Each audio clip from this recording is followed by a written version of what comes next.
All right, big day of news ahead. At 7 will keep you updated throughout the whole day. Time for the morning show now. Morning, guys.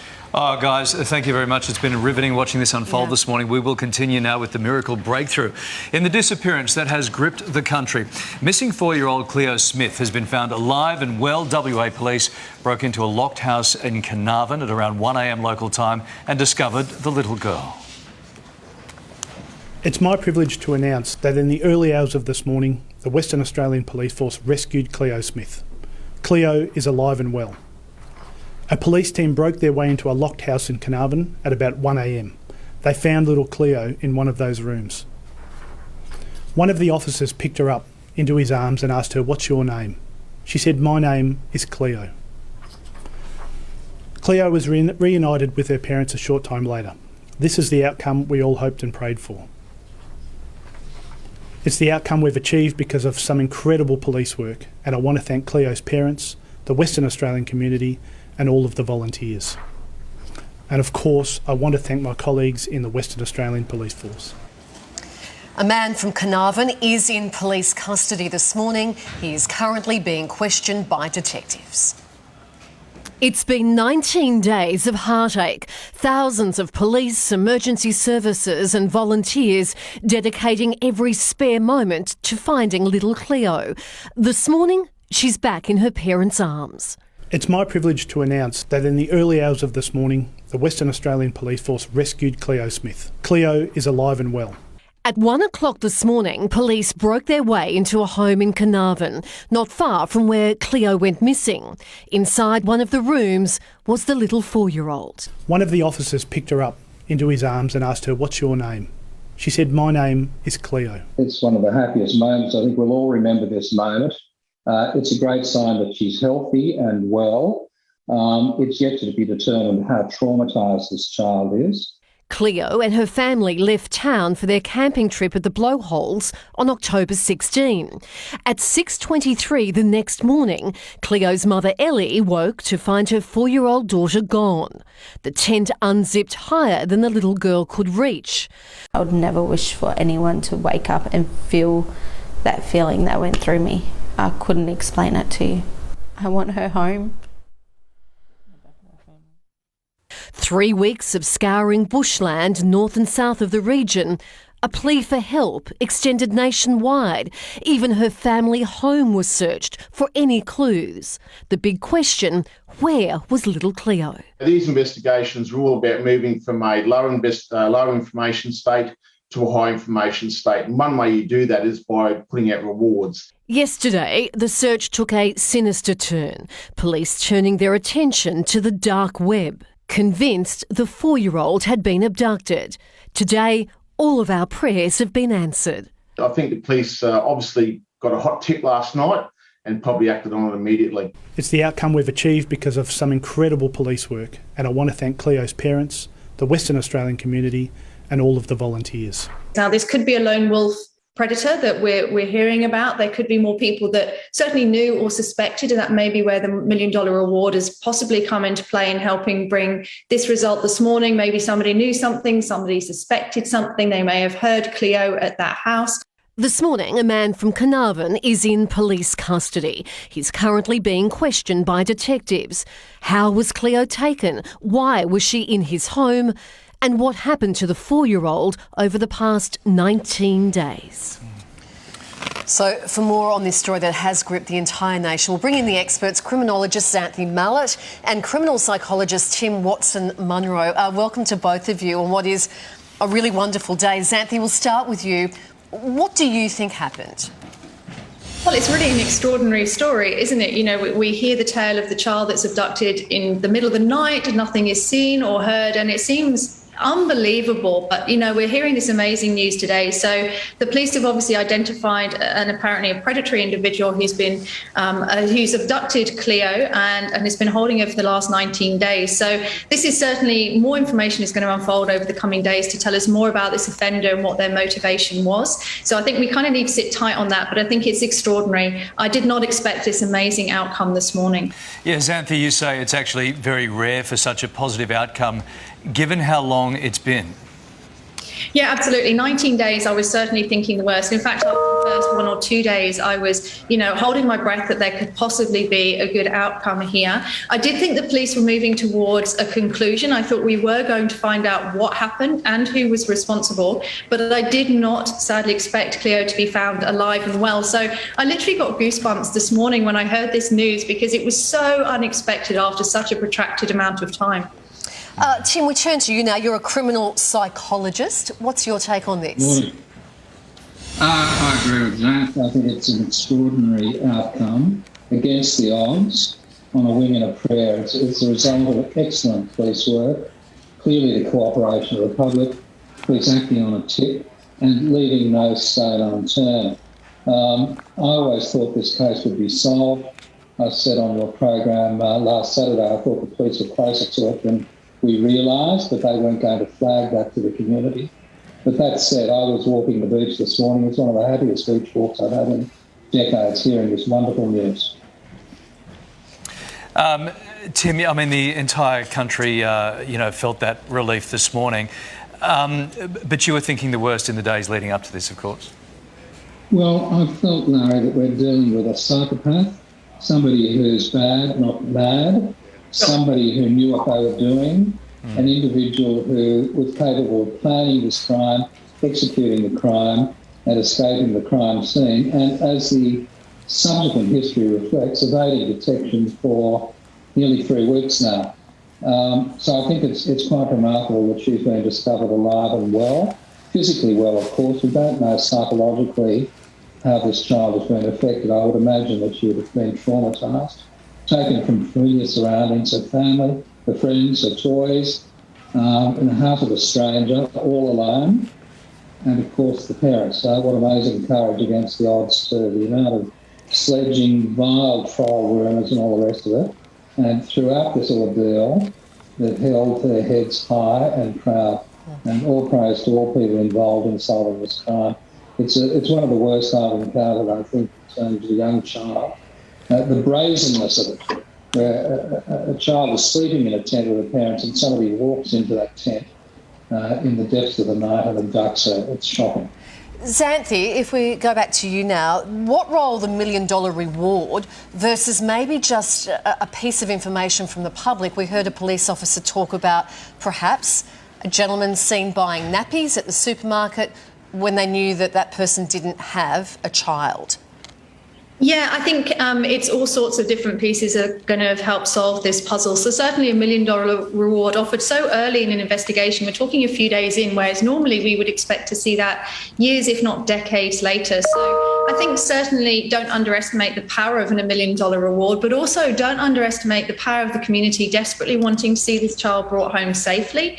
So people obviously, did have suspicions, and if they reported those, they were certainly followed up by the police, who were absolutely dogged in their determination to bring Cleo home safely. So it could have been a reward, it could have just been a good citizen wanting the correct outcome here.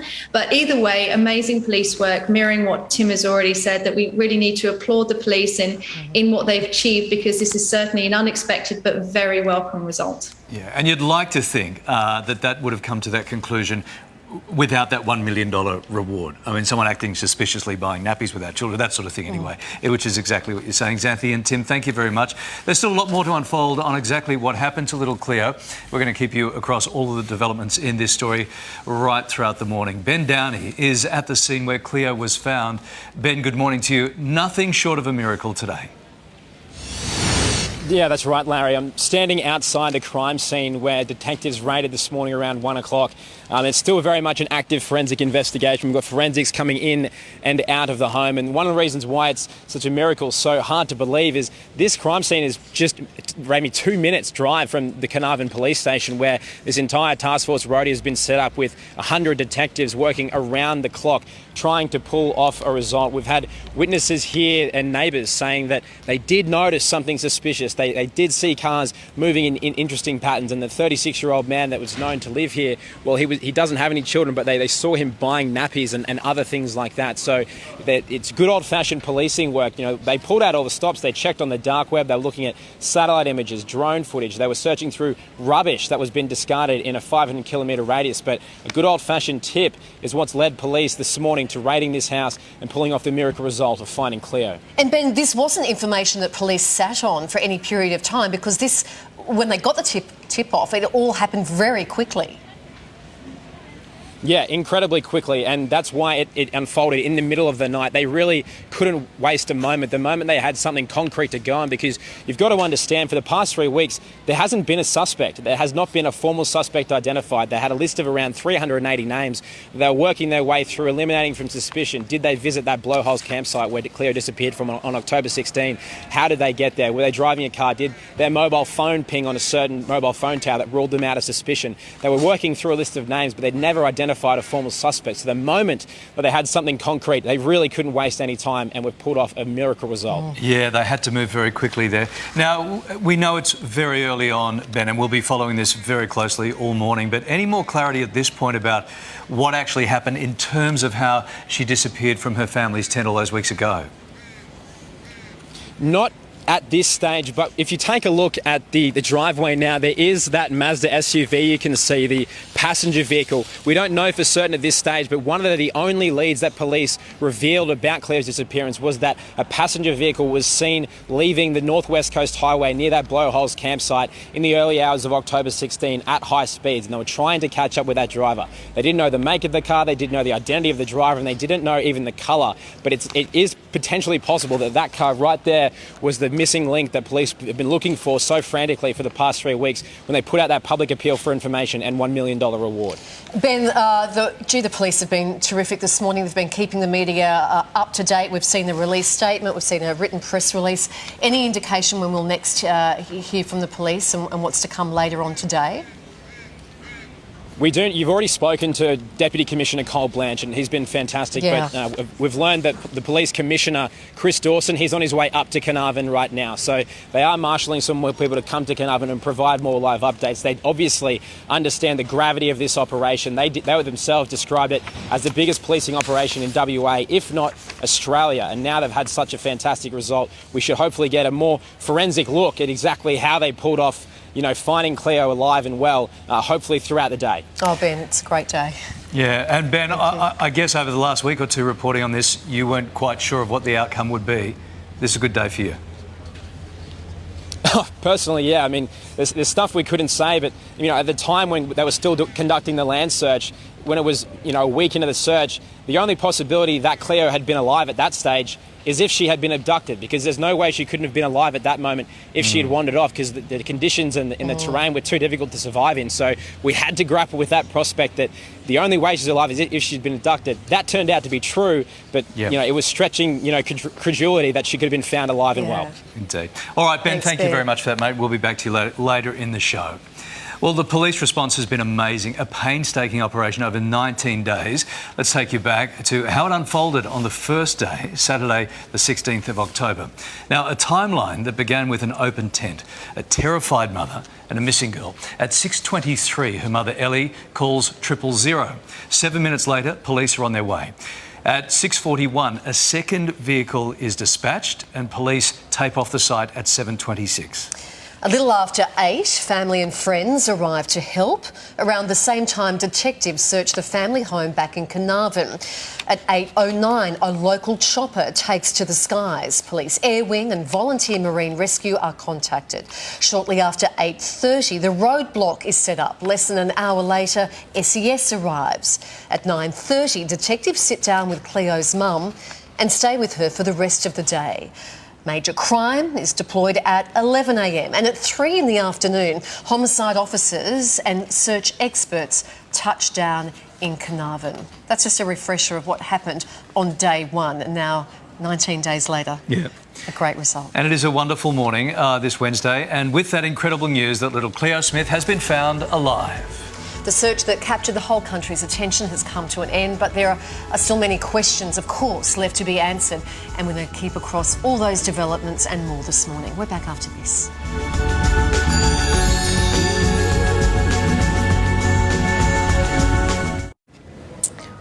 Well, that extraordinary news this morning. Little Cleo Smith has been found alive and well.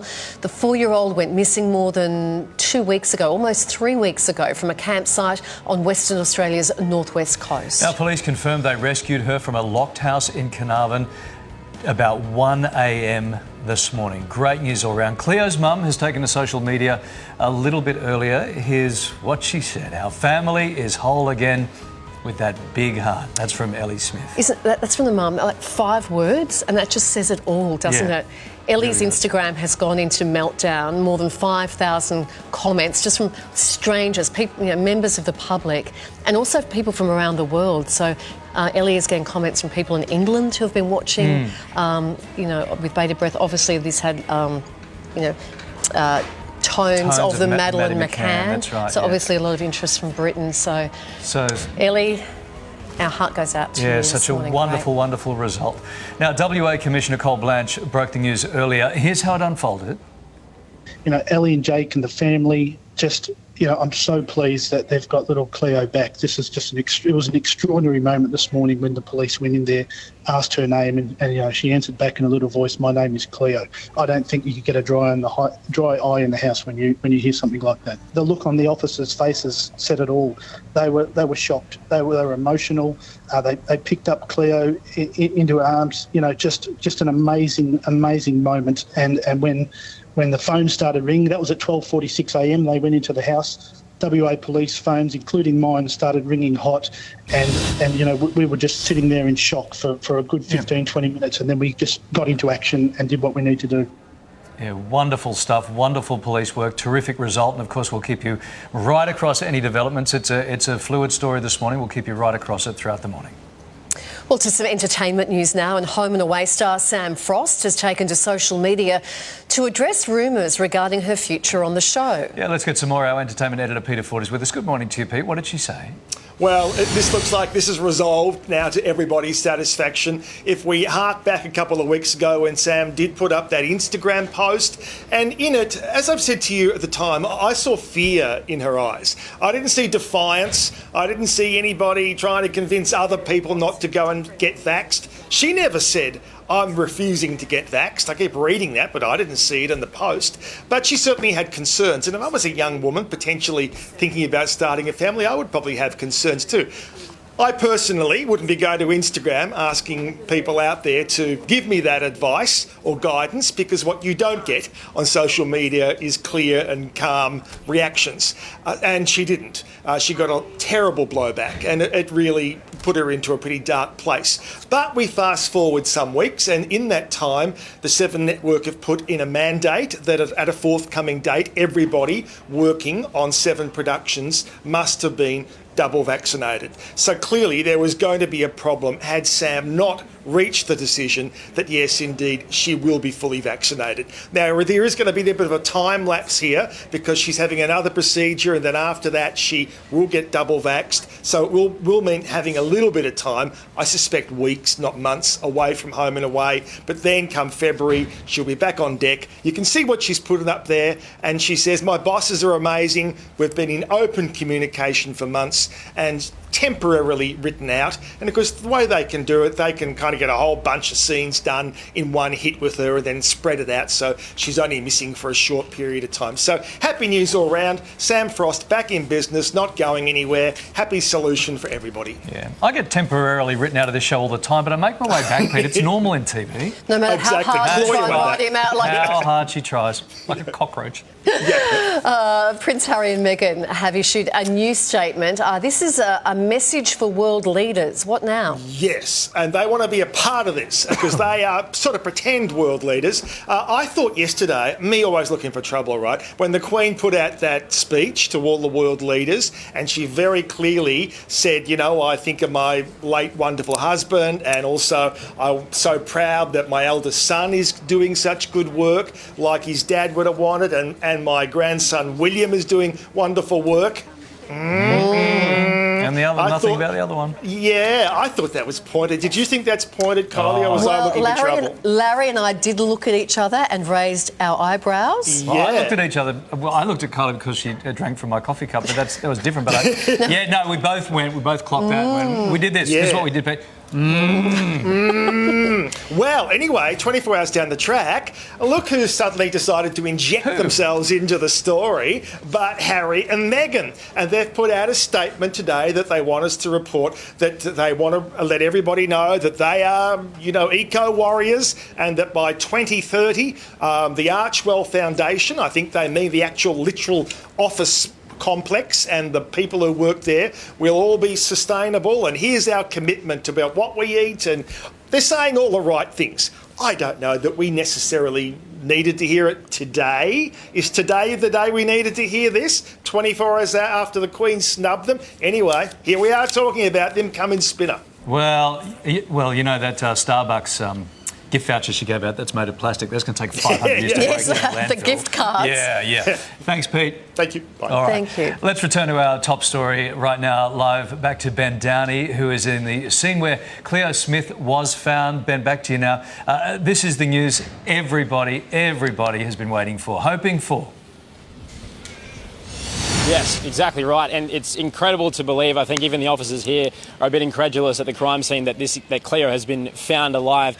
It was 3 weeks now that she's been missing, and it's the ultimate vindication of round-the-clock efforts from police, checking everything from rubbish that's been discarded on highways to checking things through drone, the dark web. But it was good old-fashioned police work, it sounds like, that provided a tip-off in the middle of the night, and they worked through the night, raiding this home behind me but just before 1 a.m. this morning, and pulling out Cleo from that locked cabinet and asking her name, and she responded, Cleo. An amazing result for everyone here. Right now, this very much remains an active forensic and crime scene. We've had detectives pulling evidence in and out all day, and the neighbours to the side of the homes, they're incredulous that the person that was WA's most wanted, a $1 million award put out for information on them, was living right under their noses. Also, this forensic scene is just under the noses from the police station. 2 minutes just in that direction to the east of here is where the police station is.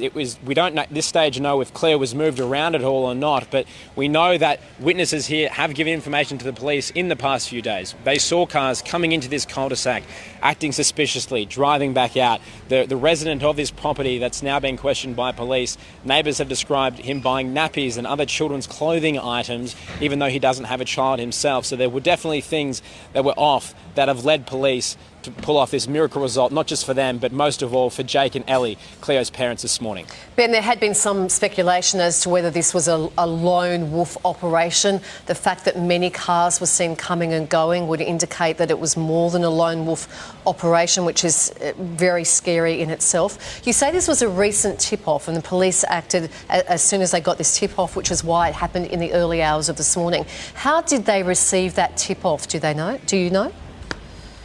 That's a mystery right now, but certainly we're going to want to have more light shed on exactly who came forward with what information, because we have to remember that there were no suspects for the past 3 weeks. They had people that they were trying to eliminate from suspicion, but they didn't know who exactly or what exactly had taken him, in what vehicle, in which direction. They were tackling the possibility that she very much could have been taken interstate. They were liaising with interstate policing agencies and the AFP to try and track all of Australia, but it was right here. Now, as far as multiple cars and multiple people, the neighbours have described this person as someone who sort of acts by themselves, but at the same time, we don't know if it would have taken more than one person to abduct Cleo from that blowholes tent on the morning of October 16 in the early hours.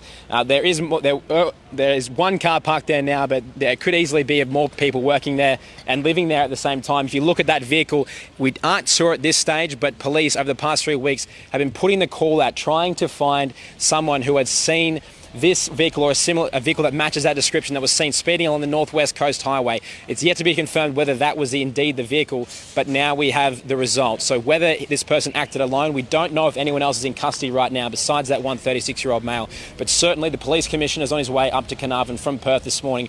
We're getting more information rapidly as this situation evolves. Ben, you were on this earlier, I think pretty much from day one. You've followed every development very closely. Any more clarity do you think about what actually happened in terms of how she disappeared from her family's tent all those weeks ago? We do have a bit more information that was revealed yesterday by Deputy Commissioner Cole Blanche, who's been doing the rounds this morning on media. A lot of people were throwing speculation that, the parents had something to do with this, but now there's the ultimate vindication that they didn't. We know that tent was closed when they went to bed. Last saw her at 1:35 in the morning on October 16. The tent zipper was brought up to a height where Cleo, as a 4-year-old girl, wouldn't have been able to reach and open herself. Yeah. Cole Blanche told us today that the parents didn't have a big boozy night with all of their friends at the campsite. It was a very quiet, subdued night. So we also sort of make sure that their actions at that time weren't thrown into suspicion. Also, she was sleeping in a section of the tent. It was partitioned in two directions. One with Jake and Ellie. There was a divider in the tent, and then there was Cleo and her baby sister Isla. So somehow the abductor has opened that tent, taken Cleo, who was sleeping in her sleeping bag that still hasn't been recovered as far as we're at this stage. Okay. But yeah, now it's going to come out and we'll learn more throughout the day. Yeah, spine-chilling stuff. Yeah. All right, Ben, thank you, mate. We'll come back to you a little later in the show. It's a moving story. Thanks, Ben. Well, let's return now to criminal psychologist Tim Watson-Munro. Now, Tim, this story really has kept the entire country on its toes. And you said earlier on, though, that you felt police were actually further along in their investigations than everyone thought. Yeah, look, I guess call it 40 years of experience. They would have done a lot of background work on this case before they arrested the offender, and they may have had some working hypotheses. I think what enabled them to join the dots was a tip-off, as I'm understanding it, and they acted very promptly on that. But who knows, this person may have been on the radar anyway. The timing of the raid's interesting. I gather he wasn't at home, and who knows where he was. But obviously the early hours of the morning, the best time to do a raid, because it catches people by surprise. We always hear that time is of the essence in these cases. Are you surprised about the outcome given how long it had been 19 days? I felt this was a case that would be solved. I suggested we remain positive. That said, quietly, I held grave fears for this child. I'm delighted by the outcome. I think we're all relieved and somewhat surprised that she's been found physically unharmed. Psychologically, of course, who knows? I'm sure she's been very traumatised. No doubt. All right, Tim, thank you very much for joining us again. There's still a lot more to unfold on exactly what happened to little Cleo, that is for sure. We're going to keep you across all of the developments in this story right throughout the morning. Well, if you're just joining us, of course, it is fantastic news. It is the case that has gripped the country. We'll have the latest developments. We're expecting to hear more from the police a little later on this morning, and we'll be across that more after this.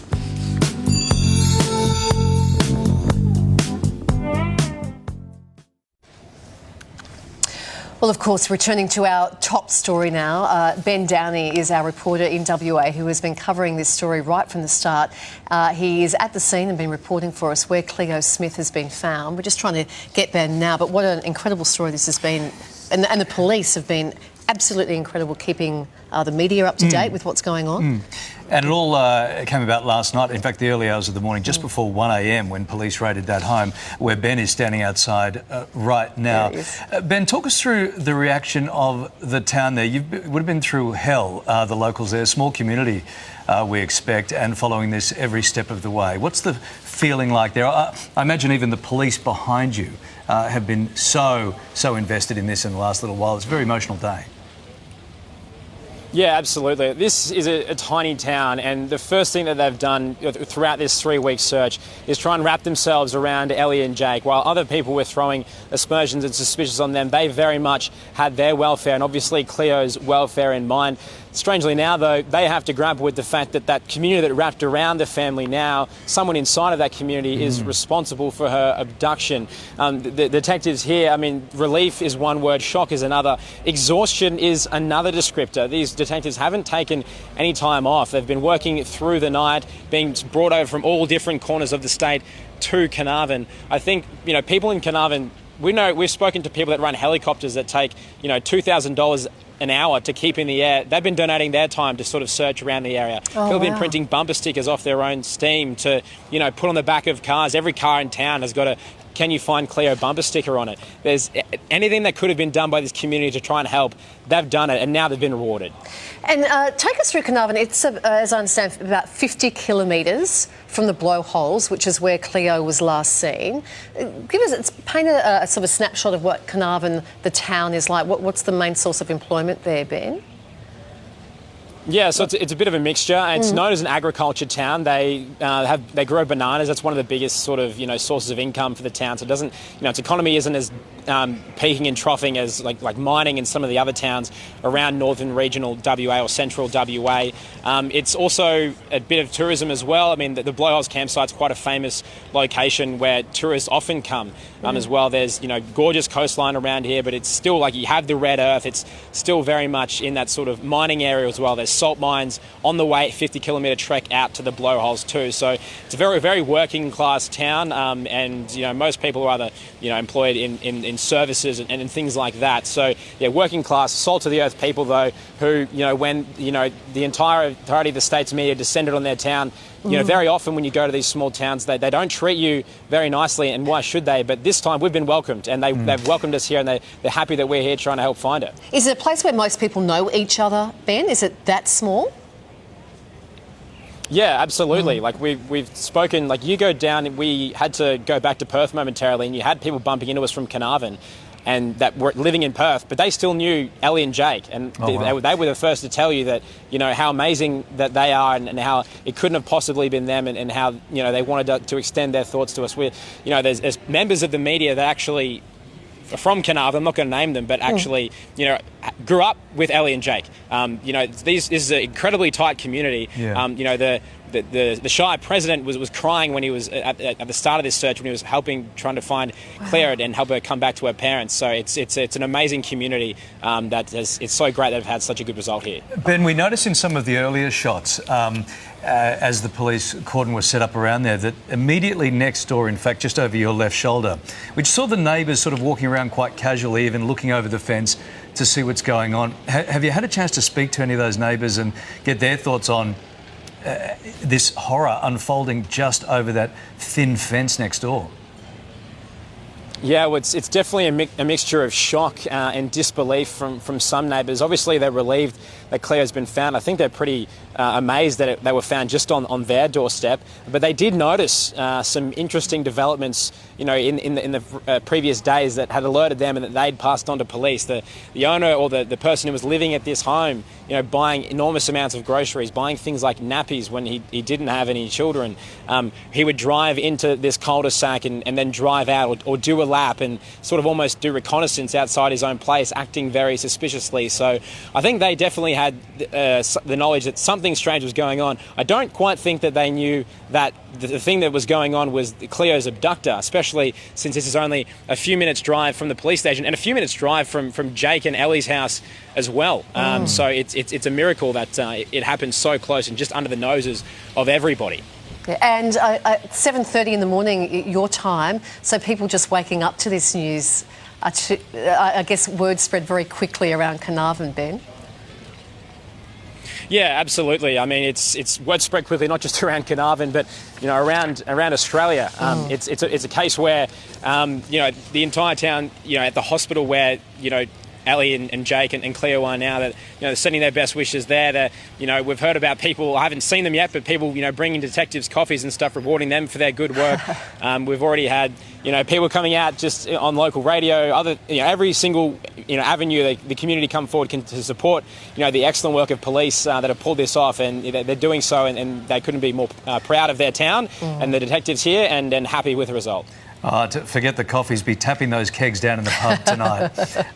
All right, Ben, thank you, mate. Of course, we'll be back with you soon on what is an incredible day. Thank you. Thanks, Ben. For more on this major story that will go down in history, let's bring in criminologist Xanthi Mallet. Xanthi, such a gripping story, and one, thankfully, with a very happy ending. Now, throughout your career, have you seen an outcome like this? Has this followed any sort of blueprint?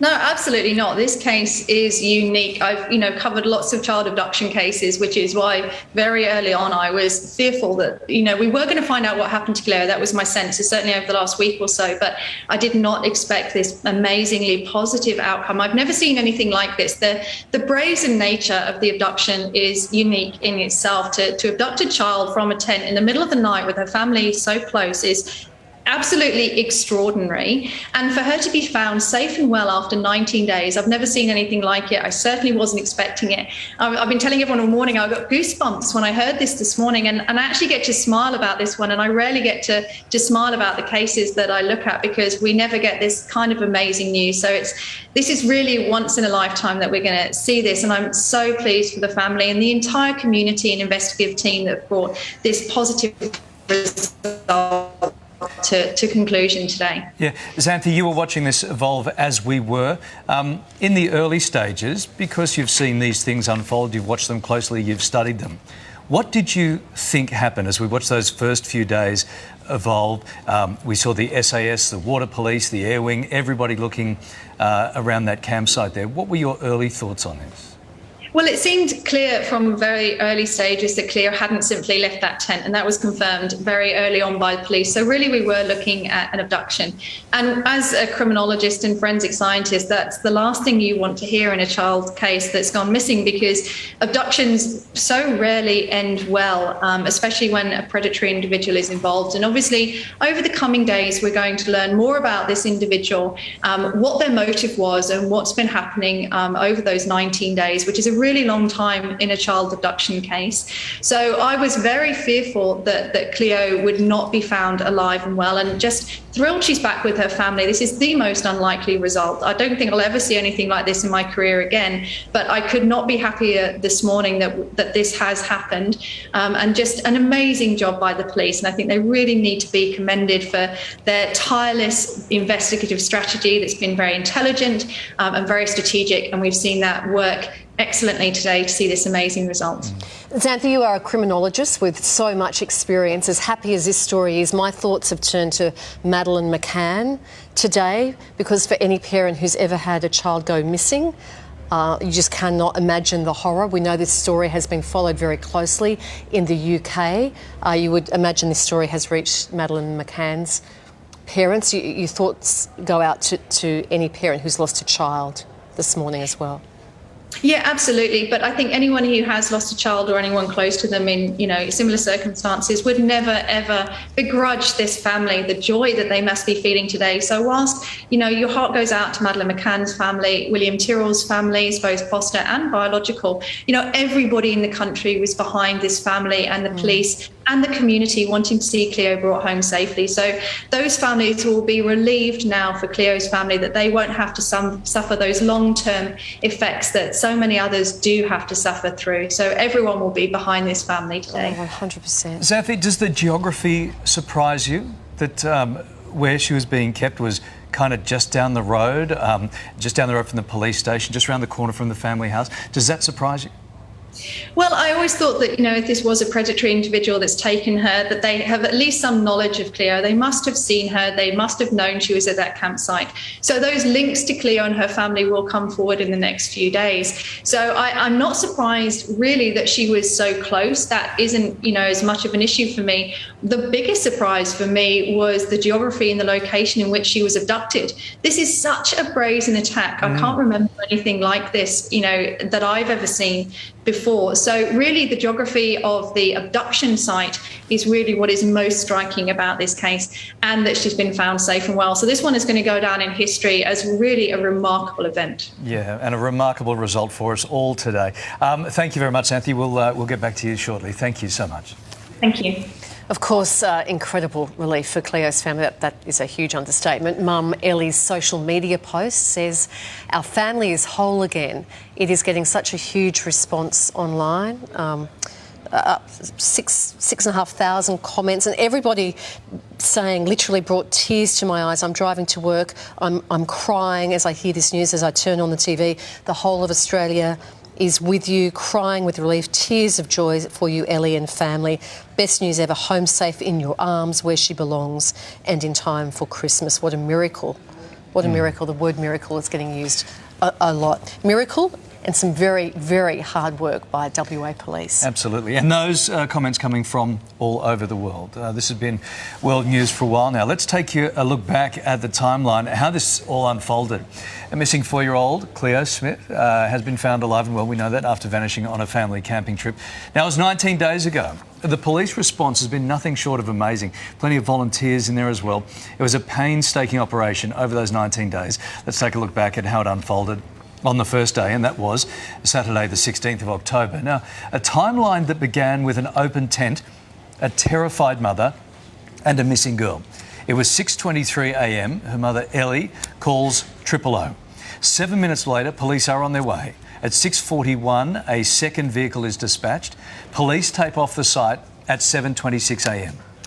A little after 8, family and friends arrived to help. Around the same time, detectives searched the family home in Carnarvon. At 8:09, a local chopper takes to the skies. Police Air Wing and volunteer marine rescue are contacted. Shortly after 8:30, the roadblock is set up. Less than an hour later, SES arrives. At 9:30, detectives sit down with Cleo's heartbroken mum and stay with her for the rest of the day. Major crime is deployed at 11, and at 3 in the afternoon, homicide officers and search experts touch down in Carnarvon. I remember when we heard that homicide detectives had arrived, and that was chilling on that first day.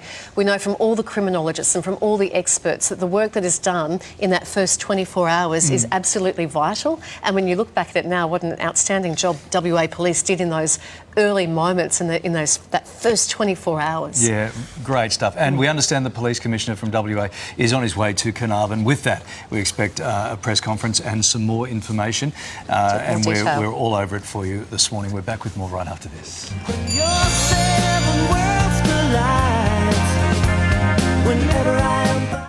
Welcome back. It is the case that has captured the entire country's attention, and Prime Minister Scott Morrison has tweeted his relief to hear Cleo Smith has been found. Now, he is currently on his way home from Glasgow. Scott Morrison said, "What wonderful, relieving news. Cleo Smith has been found and is home safe and sound. Our prayers answered. Thank you to the many officers involved in finding Cleo and supporting her family." Well, Ben Downey is at the scene where Cleo was discovered in a house. Ben, we hear she was alone at the time. Yeah, it's at this stage it's not clear whether she was just alone inside that locked room by herself or whether she was alone inside the entire house at the time. Regardless of whether her abductor was there or not, we know he's now in custody. At least one person's been brought into custody, and we also know that that individual was coming to and from this house, bringing groceries, bringing nappies and items like that, and driving his vehicle in a suspicious pattern that had alerted neighbours to his behaviour. At this stage, we still don't either know Cleo's, the state she was in. We know she was obviously able to say her own name and repeat it back to detectives, but there still remains quite a few mysteries around exactly the nature of how everything unfolded just behind me this morning. So, Ben, do we know or if the offender was arrested not at that house, wasn't there at the time, or where was he? That remains another one of the many things, Larry, that we don't know at this stage. He has been taken into custody, which is the good thing, obviously. But detectives weren't taking any chances if they were going to. If that man was indeed here, they used a battering ram to break the door down, and they had around 11 officers, perhaps more. So they weren't taking any chances if there was a potentially violent individual inside the home. Thankfully, it appears like Cleo hasn't been subjected to much harm during the actual execution of the search warrant on the property, but whether that person was inside the home or not at the time, or whether police had to search the streets, we'll learn later today. Yeah. Ben, a lot has been said about WA's border closures during this time of the coronavirus. Talk us through how that may have helped police track down Cleo. Yeah, it's a significant point because it meant that nobody really could have taken anyone in or out of WA without it being checked by police officers. Everyone's seen the vision from other borders around Australia, in Queensland, New South Wales, of people trying to get across, borders in boots and things like that, and police pulling them up.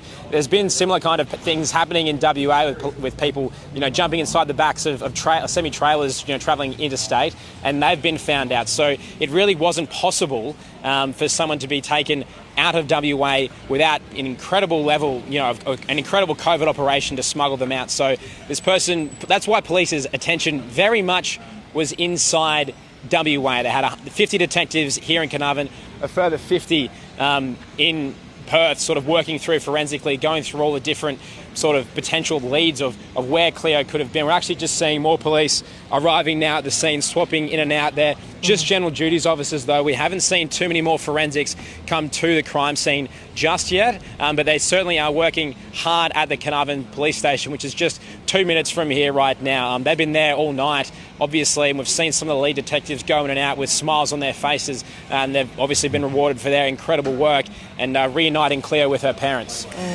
Now, Ben, you've been following this very closely, no doubt working closely with the police. And during this sort of incident, the police appreciate the media assistance to keep it in the spotlight and keep everybody talking about it. How did you find out about this? It happened at about 1 o'clock this morning. Well, it was via one of my media colleagues gave me a call, and I was woken up about 3 o'clock our time. We had to rush to the scene to see what we could find. Not long after that, police issued their media release confirming what everyone had been hoping after they heard that first tip-off, that she was indeed found alive. It was incredible to believe. I was going to obviously put it out and publicise it on social media, but I almost didn't believe it. I thought I'd be getting into trouble because it's just such an incredible sort of result. You'd think it mustn't be true, but thankfully it has been true. And it was just a whirlwind, not just for police, but everyone in Carnarvon who's waking up now still in disbelief that Cleo could be found. So what happens now? We know that this 36-year-old man has been taken into police custody. He is at the Carnarvon police station where he would be interviewed by police. What are we expecting to happen from here on in, Ben? Yeah, well, I mean, charges may not come today. If they're going to make sure that they have every duck in a row, that they take every piece of evidence out of this crime scene so they don't miss a thing, so when they charge him they have the highest chance of pursuing a conviction. The neighbours have described this individual as quite a large man, quite a big man. He's actually well known around town. We're not going to publicise his name just yet, but you can see on public Facebook groups everyone's talking about this individual. So we don't want to strain anywhere that might prejudice any potential investigation at this stage, but he is well known, and that's one of the reasons why police are going to be keeping a tight lid just for the moment on what information they can reveal, because they want to have every chance when it gets to the legal side of this investigation to prosecute him fully. So it's just going to be a matter of sorting through all of that evidence, getting witness statements, they'll have to canvass all the different neighbours who have only had brief conversations with police at this stage about the movements of this individual over the past 3 weeks, whether Cleo has been here over that entire period or whether she potentially could have been moved around from place to place. Police might indeed be visiting other locations around Carnarvon that could provide further leads on exactly her movements and how she was abducted from that campsite in the Blowholes about 50 kilometres north of here. It's all just going to be unfolding over the next few hours though, guys. Yeah, Ben, you mentioned earlier the police commissioner is on his way up to Carnarvon. What time do you expect him to arrive, and what do you think he's going to do when he gets there? Well, the benefit of the police commissioner coming is they can take the police air wing plane. They don't have to, work with Qantas or any other airlines, so they can come up as soon as they can. If they're going straight here, it's about a 2.5-hour flight. So as soon as he gets his correct briefings, the thing is, the current police commissioner is also, tasked with a different role. He's also WA's state vaccine commander, so he's wearing two hats at the moment. Obviously, now that they've had this incredible coup today with Cleo being found alive, he's definitely going to be wearing his commissioner's hat on his way up here. So once he gets the briefings, Cole Blanche, the deputy commissioner, has been excellent, and obviously keeping everyone informed, but they're going to be throwing all the resources they can at this, even though we've pulled off the result, to try and make sure they can get that conviction. And he'll be giving a briefing today later. Haven't heard any times yet. Usually they like to do it just after midday at local time. Right. Ben, we know that little Cleo has been taken to hospital. We don't want to think about what she has been through in the last 19 days. Carnarvon has a population of about 4,500 people. Will she stay in hospital in Carnarvon, or do you think there'd be a chance she'd be taken to Perth? Yeah, I mean, if she was to be taken to Perth, it would be if there's some pretty severe injuries or ailments that she's suffered. It's a really grim prospect to deal with right now. Obviously, she's been going to be treated with the best available medical care right now. We don't know to what to what extent she's been injured, if she's been injured at all, or what she's been dealing with. Obviously, you've got to imagine there'd be a certain amount of psychological trauma that has been inflicted being separated from her parents and in such a terrible fashion. But there is a hospital in Carnarvon. Definitely need to be treated for that. There is a hospital in Carnarvon. Oh, yes. There's definitely a health centre that she's been taken to. Paramedics would have taken her there. And she's just receiving the best possible treatment that can be afforded to her right now. Yeah, that would be a guarantee that all hands on deck for little Claire. Ben, thank you very much for that, mate, and we will talk to you again shortly. Thanks, Ben. We're back with more after this.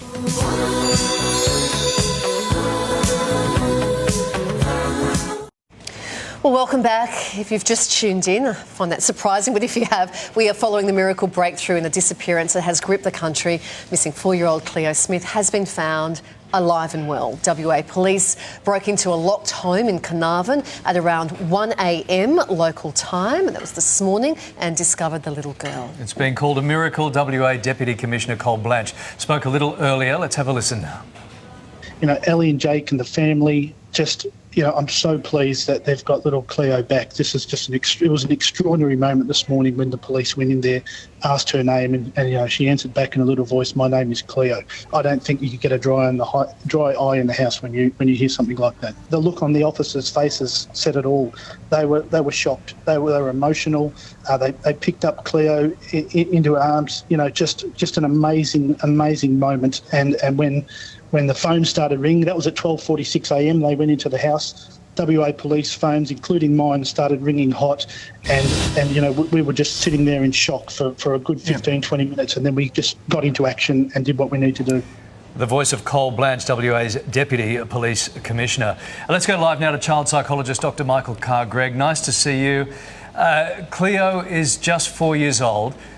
How do police start to manage this? How do they start the questions, Michael? Really gently. I don't know whether you have had a lot of dealing with 4-year-olds. They are only just learning to express their emotions. Play is really important to them, moving. So probably you'd get an experienced expert in child psychology to have a bit of puppet play with her, to get her to do some drawings, and they'll gently elicit as much information as they can. She would have been pretty disoriented, Larry, 19 days away from mum and dad, pretty confusing, pretty lonely and pretty scary. Her mum has tweeted, "Our family is whole again."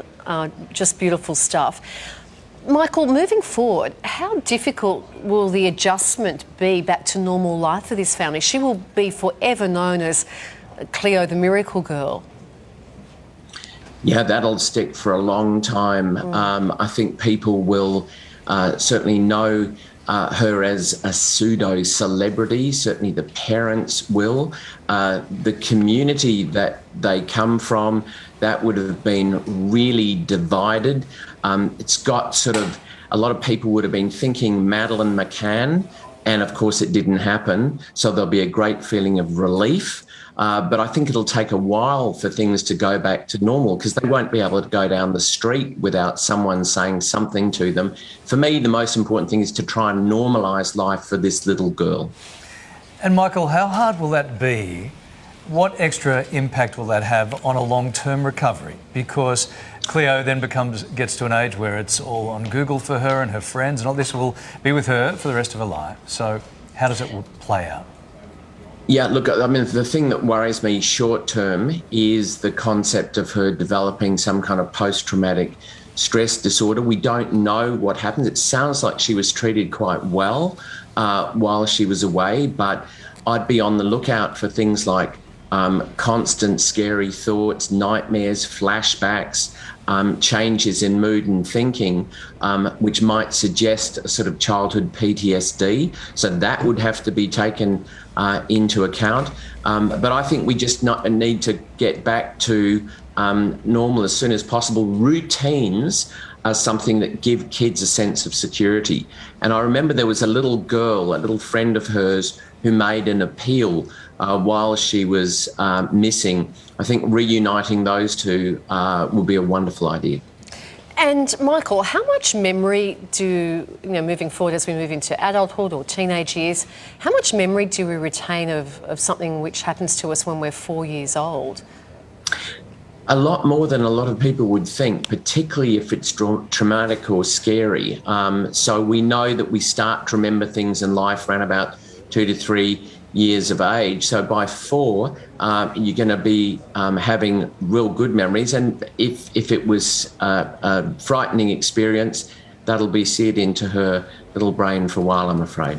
And Michael, clearly the parents will need lots of support in the days ahead as well. We know Cleo will, but talk about high impact emotionally and psychologically for the family and the parents. The greatest predictor of well-being, Larry, for people in this situation is to talk about it and to be surrounded by supportive friends. So I'm hoping in the environment of Carnarvon that there are heaps of people who will just put their arms around this family and embrace them and help them come back to normality. Yeah, because you hope that there is that support, and I'm sure police psychologists will be on hand, and obviously health psychologists and the police psychologists. You hope all that will surround the family, people with real professional qualifications, Michael. That's important, yeah? Yeah, and I mean, the two things to come out of this are, wow, what an amazing job the police have done. That's a narrative which needs to be on high rotation. And this is a bit of a teachable moment for all parents, because this is their worst nightmare. We need to talk to them once again about doing what Mummy and Daddy said, not straying away from where you're supposed to be. Not that Chloe did, but this is just a teachable moment which shouldn't be missed. All right, Michael, so just talk us through the process again now, because the most important thing, of course, is to get this family back together, but the police really have got some work to do and they need to spend some time with Chloe now. Claire? Yeah, they do. I think the crucial thing is to see what she does remember, what actually happened. The alleged perpetrator, I believe, is in custody, and it will be very important that we get her side of the story in order to decide what kind of prosecution, if any, is made. But it would be a gentle questioning process over a period of time, and you can't rush a 4-year-old. Michael, you are a child psychologist, but a psychologist first and foremost. The 36-year-old man who is being questioned by police, psychologists would have a very long list of questions for him too about who would and why people would do this. Yeah, I mean, the profilers are going to have a field day. Would appear that this is a lone wolf type person. It doesn't appear that anyone else was involved. One can only guess at his motivations for doing this. And look, he'll be subjected to a fair number of interviews, and I imagine a forensic psychiatrist of some description will be interviewing him and writing a report for the court. Yeah. All right. Michael, thank you very much for your time. We do appreciate that. Let's return now to Ben Downey at the scene where Cleo was found. Ben, it's just after 8 a.m. local time. What's the reaction been there immediately from the neighbours and right there behind you in the street?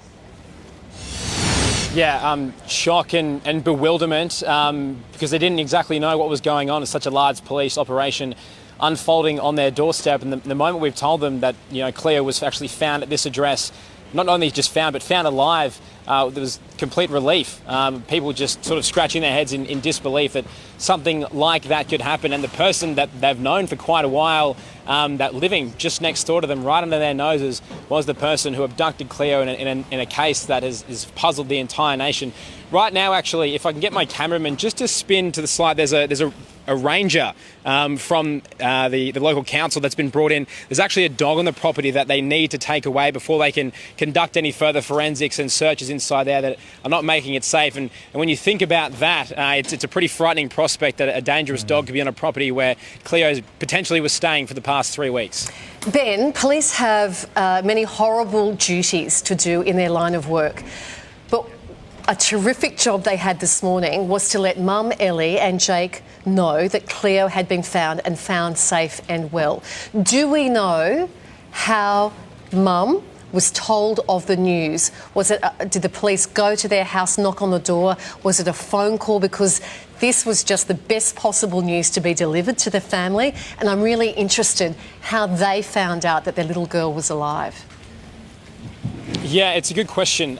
We don't know the exact circumstances, but throughout this entire process, police have had what's called a family liaison officer, or what they call a flow. There's been the person that has been dealing with Jake and Ellie constantly, and the person that's been the conduit between police and the media and everyone talking to Jake and Ellie. I imagine that it would have been either the flow or Cameron Baines, one of the lead detectives, or maybe even one of the commissioners that would have broken that news to them. And at their home, we know in the past few days they've actually been staying at a family's residence. It's because it was very difficult for them to bring themselves back to their own family home where Cleo's toys are in the yard and where they have so many memories with her. We know as far as yesterday and maybe even the day before, they actually returned to the family home. So when they broke that news, it's very likely that they were at that family home, which is only around 5 minutes from here. So whether they know exactly the identity of the person that abducted Cleo or not at this stage is unclear, but you're going to have to look online in some of the Facebook groups and they'll find names and speculation being thrown around. That being said, I think the number one thing on their mind right now is the fact that their family has been reunited, as Ellie put on social media just recently. And I think it's just going to be keep making sure Cleo's okay. Yeah, and of course we have to be careful about speculation at this early point, Ben, but you did touch on it earlier. Carnarvon's a small town. It is a small and close community. Yeah, 4,500 people. So this guy living in this house behind you is known to everybody at the shops, at the pub, in the street, all the neighbours. Yep. Yeah, absolutely. I mean, you walk down the street in Carnarvon and you go into any store or anything, and, I'm maybe waiting for a coffee or waiting to buy something at the supermarket, and everyone refers to each other by name. It's not just cliche to say that everyone here is on a first name basis.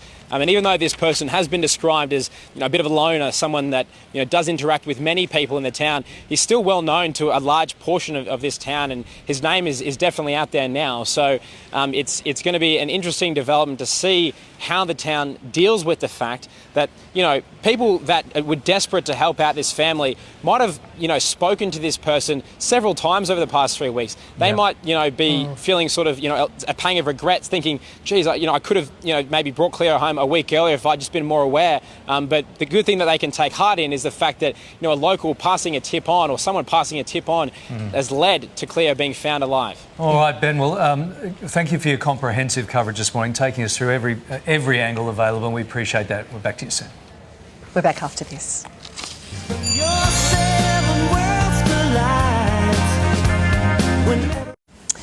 Well, people across the country and right around the world have breathed a huge sigh of relief hearing that missing 4-year-old little Cleo Smith has been found safe and well.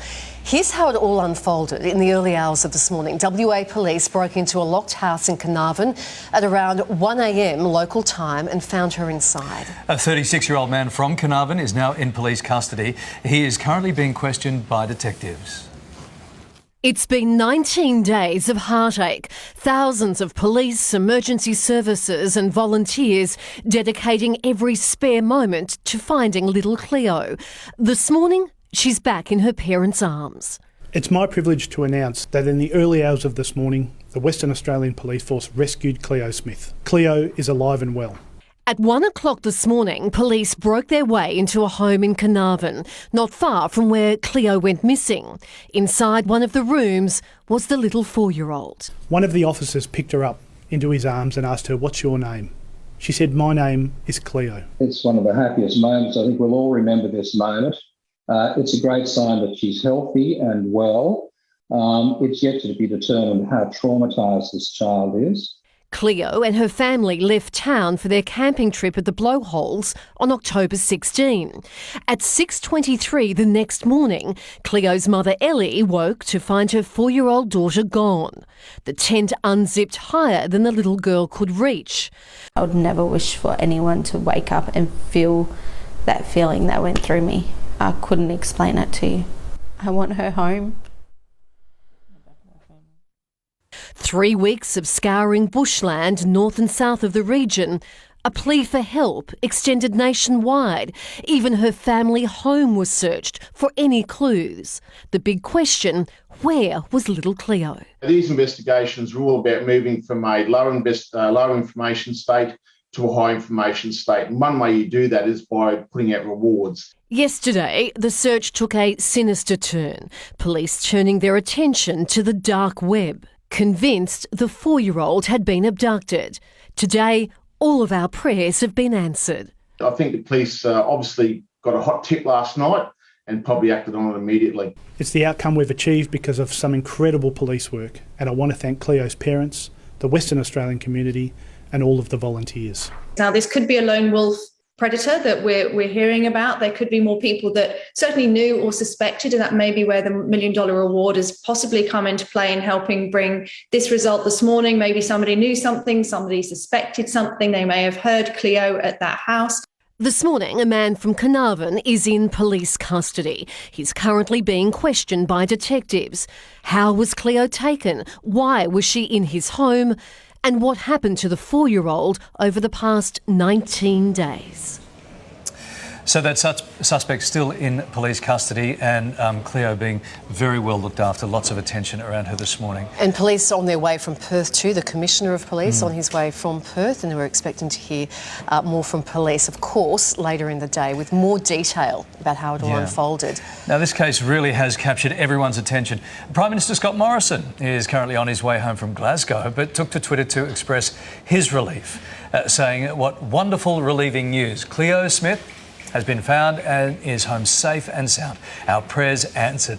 Thank you to the many officers involved in finding Cleo and supporting her family. Yes, so many prayers answered. We know Scott Morrison is a deeply religious man, so prayers being answered. Of course, no one more relieved than Cleo's mum, Ellie, and of course the entire extended family. This is what Ellie Smith has posted to her Instagram account this morning, and the post says, "Our family is whole again." So simple, and yet says everything. 5 words that says everything. And you were just looking at that before on Instagram, Kylie, and thousands and thousands and thousands of comments from all over the world. Yep, 7,000, and most of them all saying, "This has brought me to tears. I'm driving to work this morning. I'm crying tears of relief and tears of happiness for your family, Ellie, that your little girl has come home." And we often talk on this show about the negative impacts of social media, but on this occasion you can imagine that family just loving all that and feeling all that love from all over the world. Ellie had been constantly posting to her Instagram page with, "Please, if anyone has seen my little girl, if anyone got any information, please call Crime Stoppers on this number." WA Deputy Commissioner Cole Blanche broke the news earlier this morning. Let's take a listen to him. You know, Ellie and Jake and the family, just, you know, I'm so pleased that they've got little Cleo back. This is just it was an extraordinary moment this morning when the police went in there, asked her name, and you know, she answered back in a little voice, "My name is Cleo." I don't think you could get a dry eye in the house when you hear something like that. The look on the officers' faces said it all. They were shocked. They were emotional. They picked up Cleo into her arms. You know, just an amazing moment. And when the phone started ringing, that was at 12:46 a.m. They went into the house. WA police phones, including mine, started ringing hot, and you know, we were just sitting there in shock for a good 15-20 minutes, and then we just got into action and did what we need to do. Yeah, it is a beautiful miracle today. We're back right after this.